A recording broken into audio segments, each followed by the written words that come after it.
आज का ये एपिसोड शुरू करने से पहले एक छोटी सी बात। क्या आप भी अपना पॉडकास्ट बनाने की सोच रहे हैं? तो एंकर ट्राई कीजिए। ये पॉडकास्ट बनाने का सबसे आसान तरीका है। नंबर 1, ये फ्री है। नंबर 2, इसमें कई सारे ऐसे टूल्स हैं जो आपको अपने फ़ोन और कंप्यूटर पर रिकॉर्ड और एडिट करने की फैसिलिटी देते हैं। नंबर 3, आप अपने पॉडकास्ट को डिस्ट्रीब्यूट भी कर सकते हैं, जिससे इसे स्पॉटिफाई और दूसरे प्लेटफॉर्म पर सुना जा सके। तो डाउनलोड कीजिए फ्री एंकर ऐप या विजिट कीजिए anchor.fm पर अपना पॉडकास्ट स्टार्ट करने के लिए। ये तो थी एक छोटी सी जानकारी, और अब शुरू करते हैं एपिसोड का सिलसिला। तो आज के एपिसोड में लीजिए सुनिए आचार्य चतुर्सेन शास्त्री के लिखे उपन्यास सोमनाथ के 116वें भाग कंथकोट की ओर को मेरी यानी समीर गोस्वामी की आवाज में। पाटन से नलकोट तक और आबू से झालौर तक राजपूतों की 1,00,000 तलवारें महमूद के स्वागत के लिए उतावली हो रही हैं। जब महमूद ने ये सुना तो उसका चेहरा भय से पीला पड़ गया। इतनी बड़ी सेना का सामना करने का साहस अब महमूद की सेना में न था। उसकी सेना में अनेक प्रकार के वहम और संदेह घर कर गए थे। वे अब वैसे भूखे भेड़िए न थे जैसे गजनी के पहाड़ी इलाकों से शिकार की टोह में निकले थे। इस बार उनकी जीनों में सोना मोती और हीरा मोहरे ठसाठस भरे पड़े थे, और अब उनका मन युद्ध में नहीं अपने घर जाकर मौज मजा करने में लगा था। घर छोड़े उन्हें बहुत दिन हो चुके थे। वे अब पीछे लौटने को उत्सुक थे। अब वे युद्ध का खतरा नहीं उठाना चाहते थे, परंतु घर तो अभी बहुत दूर था और तलवार की धार पर पैर रखकर ही वे लौट सकते थे। अमीर के पास भी अतोल खजाना था। उसकी रक्षा का प्रश्न बहुत महत्वपूर्ण हो उठा था। उसके लिए वो अधीर हो उठा। फिर शोभना के प्रेम ने उसे विगलित कर दिया था, और अब वो दुर्दांत योद्धा नहीं, आकुल व्याकुल मिलन आतुर प्रेमी था। जितने ही भी क्षण बीतते थे उसके लिए भारी थे। वो जल्द से जल्द भारत की सीमा को पार कर प्रेयसी का प्रेम प्रसाद पाकर धन्य हुआ चाहता था। इतनी बड़ी सेना से लोहा लेना आत्मघाती ही था।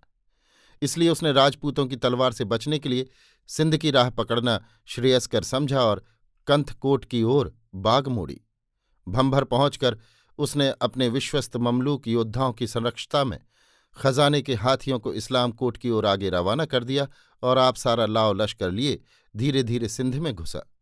छद्मवेशी दामू मेहता इसी ताक में थे। इसी क्षण तड़ित वेग से उनकी साड़नियां चारों दिशाओं को छूटी। अभी अमीर कंथकोट पहुंच भी नहीं पाया था कि उसको सूचना मिली कि भीनमाल से अमरकोट तक राजपूतों की तलवारें छा रही हैं। अजमेर के नए चौहान राजा महाराजा वीसलदेव अपने चाचा ढूंढीराज के साथ पीलू के मैदान में उसकी राह रोके 60,000 योद्धाओं के साथ महमूद के रक्त से अपने पिता धर्मगजदेव का तर्पण करने को सन्नद्ध खड़े हैं। सुनकर अमीर दाढ़ी नोचने लगा और उसका सिर घूम गया।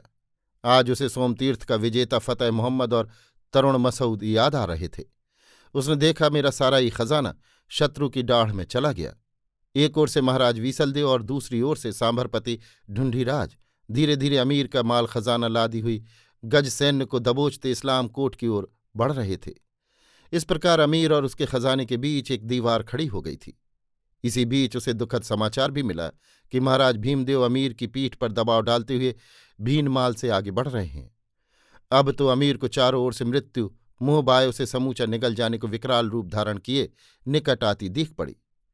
अब यही नहीं कि इतने यत्न से लूटा हुआ उसका सारा माल खजाना छिन जाने का भय था, उसका तो सर्वनाश ही समुपस्थित था।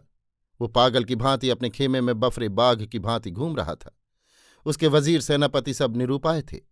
अब उसके सामने एक ही राह थी कि वो कच्छ के अगम महारन में घुसने की जोखिम उठाए, परंतु इस अगम रन को वो पार कैसे करेगा? उसके पास साधन कहाँ है, ऊंट कहाँ है, पानी कहाँ है, पथ प्रदर्शक कहाँ है? वो किसका विश्वास करे, किसका आसरा तक कि कहाँ जाए? आज तो खुदा के बंदे महमूद को खुदा भी राह नहीं दिखा रहा था। उसके सेनापतियों ने लड़ने से साफ इनकार कर दिया था। निरुपाय अपने सब धन रत्न से निराश हो वो पीछे भंभर की ओर मुड़ा। कच्छ के महारन में घुसने को छोड़ उसका किसी तरह निस्तार न था। बाग मोड़ने के समय उसने शोभना से कहलाया, खुदा का बंदा महमूद दौराने गर्दिश में है, वो आपको आज़ाद करता है, आप जहां जी चाहे चली जाएं। अब्बास अपने 500 सवारों के साथ आपकी रकाब के साथ है। परंतु शोभना ने जवाब दिया, ये रिहाई नहीं, बेबसी है। मैं मंजूर नहीं कर सकती। आपकी इस मुसीबत में मेरा भी हिस्सा है।